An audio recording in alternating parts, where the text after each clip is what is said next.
A lot of people mistake seduction. They have really bad ideas about it. It is so much more powerful when the other person feels that you love them. Seduction is a kind of theater. It is a kind of drama, or if you prefer, it is kind of a movie. Seduction and love is kind of a spell that you are casting. You have to be genuinely interested in other people. So seduction is psychology, right? It is not force. You are not bullying somebody into a relationship. You have to make them kind of interested in you, right? You have to play. You have to let their defenses down. You have to get them to open up to you in some way. The tools for that are different. It is like the difference between technology from 200 years ago and things now, but the game is the same. It is the psychology of lowering people's defenses, making them open to you, and making them less resistant. So seduction is reaching the child in everybody. And when you were a child, when you were 1 year old, what was the greatest pleasure you had? It was being picked up by your father or your mother and kind of whirled around and taken everywhere and lifted and twirled, etc. The sense that someone was taking you somewhere and you were under their control made you laugh. It gave you this incredible pleasure. And that is what happens when you see a movie and it takes you on this journey where you do not know where it is going or what is happening next. People do not have enough of that in their lives. And a classic thing in the seduction realm will be a man or a woman saying, I love you. Like, when will they say, I love you is a big deal. That is not the language of love. That is not the language of seduction. It is something nonverbal. You have to learn this new language of seduction. It has nothing to do with words. It is in your body language. It is in your actions. It is so much more powerful when the other person feels that you love them. Benjamin Disraeli is one of the greatest seducers ever. I mean, absolutely brilliant. He was a charmer, a seducer. He could seduce the birds out of the trees. He seduced Queen Victoria. She was madly in love with this dark-skinned Jewish man. And the whole art of it for Disraeli was to make the other person feel like they were special. They were brilliant. There is a quote I have in the book. There is this woman who said, after sitting next to Gladstone at dinner, Gladstone was the great rival of Disraeli. After sitting next to Gladstone at dinner, I thought he was the most brilliant man in England. After sitting next to Disraeli at dinner, I thought I was the most brilliant woman in England. Disraeli charmed everyone because he made you feel like you were special, you were brilliant, and he gave you the sense that you were the star of the show. Here he took Queen Victoria, the most prudish, uptight woman you can imagine, and he had her completely under his thumb. She wrote a book which nobody read because she was not a writer, and so now Disraeli would refer to her and he would say, you know, we authors, when we write, and he was a great writer, but he made her think that she was a writer like he was. I mean, the guy is one of the great seducers of all time. So getting back to the nonverbal aspect of seduction, you know, there are words that you can use to reason with people, and there is a place for that, and it is important. And there are words that you use to cast a spell. If I were to try and seduce Puapani, right, I would figure out what makes you different, what makes you unique, what you love in life that nobody else is giving you. You know, things from your childhood, things that make you excited that you love, certain colors, certain flowers, certain gifts, certain places. And I would give that to you, right? I would get into your world instead of being obsessed with myself. I would get outside of myself into Puapani's world, and I would say, this is what she is missing in her life, and I am going to give it to her. The power of that is absolutely immense because nobody is giving that to you in general, right? And so a simple example would be, we have a conversation at a restaurant at night, we are having dinner, and you say some things that you know you are not really paying attention to, and they are just sort of off the cuff, but they kind of reveal something that bothers you or something that you really are excited about. And then the next day I bring up what you said in a different form, perhaps. I kind of quote you or something, or I give it a different spin.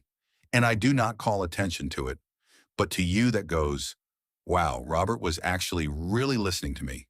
He heard what I said. He understood kind of what was behind my words. That is really interesting. Nobody ever does that, you know? Okay, and as that happens, you start becoming a little less resistant. You start seeing Robert in a different way.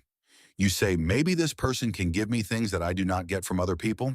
It does not matter if that other person is not the handsomest person in the world or is not all buffed out you know, buffed out or etc.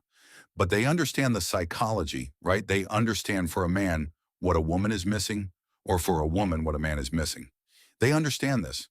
That is what gives you the degree of seductive power in life. Seduction is a kind of theater.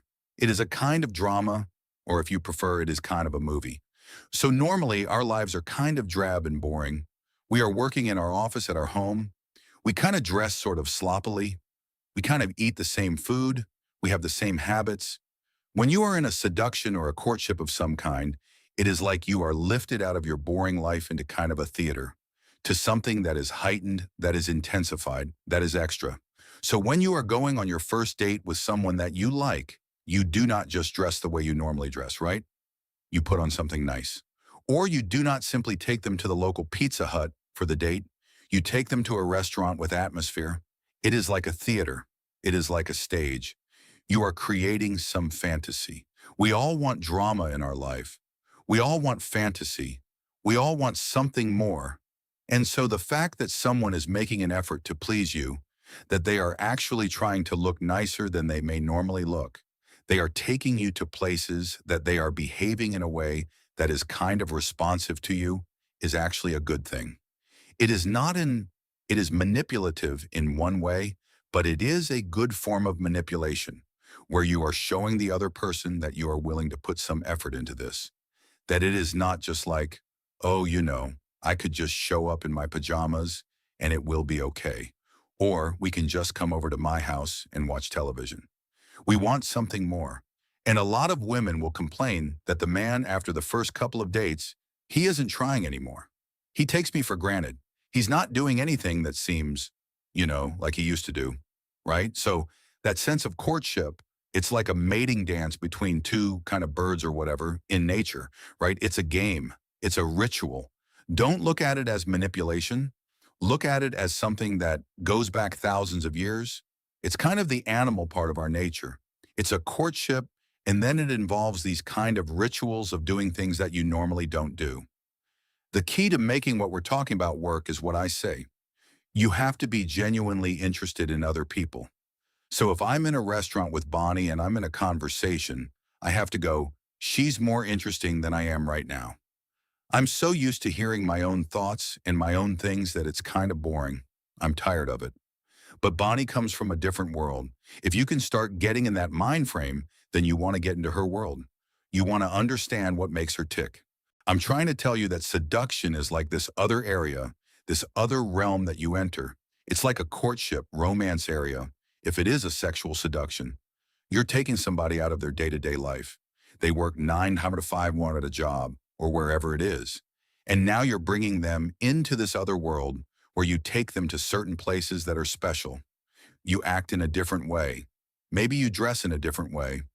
Everything's sort of heightened and dramatic and maybe even slightly theatrical. And you're stirring something that they don't normally get at their job. So seduction is something that can still go on even in a relationship, even after you've been together for several years, where you don't have to do it every day because it gets tiring, but every week or month or so, you do something, you re-seduce the other person. You show that there's still something they don't know about you. You reveal that there are depths to you and things that they never figured out before. There's still an element of mystery. There's still an element of drama. You're still putting in the effort to take them to a place they've never been to before. You never really get the feeling that the person you're talking to is like actually really listening to you and really paying attention and really trying to understand your point of view. If somebody did that to you suddenly in the office or in the realm of a male-female seduction, you would feel it. You would go, wow, that's rare. And you would almost be halfway seduced by just the attention that you could give to someone and show that you're not just sitting there listening to yourself and what you want. The falling in love process generally takes time, right? There's a famous French writer named Stendhal who wrote a great book called On Love, one of the greatest books written about love. It was in the early 19th century, and he compared falling in love to what he called crystallization. And it's based on this thing where you would throw a piece of wood into this mine in Germany somewhere at Salzburg, and then you would pull it out like a week later, and it would be filled with all of these brilliant crystals. And he compared that to the process of falling in love. The person is just who they are. They're like a trunk of a tree, but your mind kind of puts all these qualities on them, crystallizes them into some kind of ideal figure, right? And so that mental process takes time, right? It requires also some distance and some fantasizing, right? Whereas opposed to letting time go by and letting the other person begin to think about you and fantasize about you, and in their minds sort of imagine some interesting qualities about you and fascinate them, which is what he calls this crystallization process. I mean, literally think of it that way, that in their mind, they're kind of forming this sort of ideal crystal image of you, right? And it takes time and it takes some absence. It takes the ability to say, you're not in their face all the time. You disappear for a couple of days, a couple weeks, or whatever. Not weeks, but a few days. And you let them think about you, and you let that kind of spell, because seduction and love is kind of a spell that you're casting, right? And there's an art to it. And so the mistake people have is they're in too much of a hurry. I maintain that the process of seducing is making the other person fall in love. So if you go to a bar and you pick up a woman in the bar, and that night you go back to your place and you have sex, that's not seduction, right? Because we are psychological creatures, right? We're not animals. And the process of actually having our emotions engaged by the other person takes a lot deeper process, right? It can't happen quickly, can't happen overnight.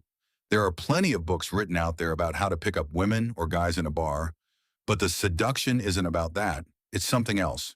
It's something more elemental. And I talk in The Art of Seduction about how it goes back to our childhood, how we are incredibly vulnerable to the emotions of other people. It begins with our parents, right? And the sense of, we internalize their presence. We're thinking about them. We have this kind of very deep emotional attachment to them. We're seduced by our parents in some ways. It kind of sets a tone from early childhood, this need to feel vulnerable to other people, right? That's the thing as well, is, you know, a lot of people mistake seduction. And that's the real reason I wrote the book. They have really bad ideas about it. Well, they have an idea that it's this kind of cold process. Typically, it'll be a male seducer, but it can be a woman. And they're really conniving and they're coming up with all kinds of tricks and schemes to get the woman or man to like fall for them. And either they're after money or sex or something else, right? And actually, seduction is a matter of vulnerability.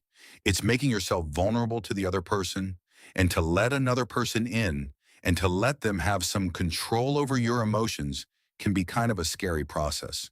But if you can't feel that vulnerability, if you can't open yourself up to the power of that other person, there won't be a seduction. It'll be this kind of cold, mechanical process. If this exploration of the hidden psychology of attraction has changed how you view your relationships, please subscribe and like the channel. We are uncovering the deep human truths that have been overlooked for far too long. Cultivate your power. The next secret of the human heart will be revealed soon.